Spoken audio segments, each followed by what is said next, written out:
Thank you, Mr. Chairman. Dr. Smith, the EPA says that the Clean Power Plan results in $20 billion in climate savings.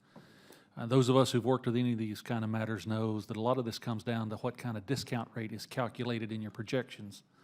Could you explain to us what happens if that discount rate is adjusted?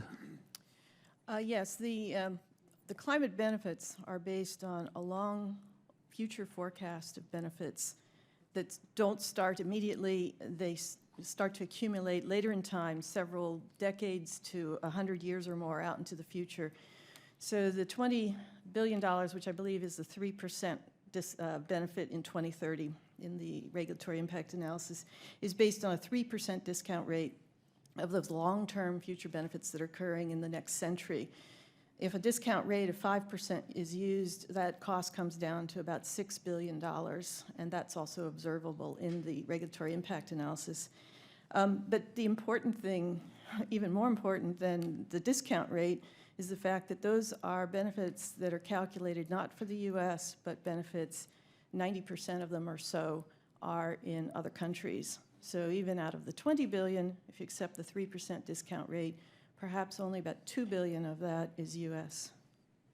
So that it's fair to say a lot of this comes down to what kind of accounting you use and how big a picture you draw to achieve these savings. And you're saying that it's the accounting number used obviously generates that $20 billion number, but even at that, we have to count the whole planet?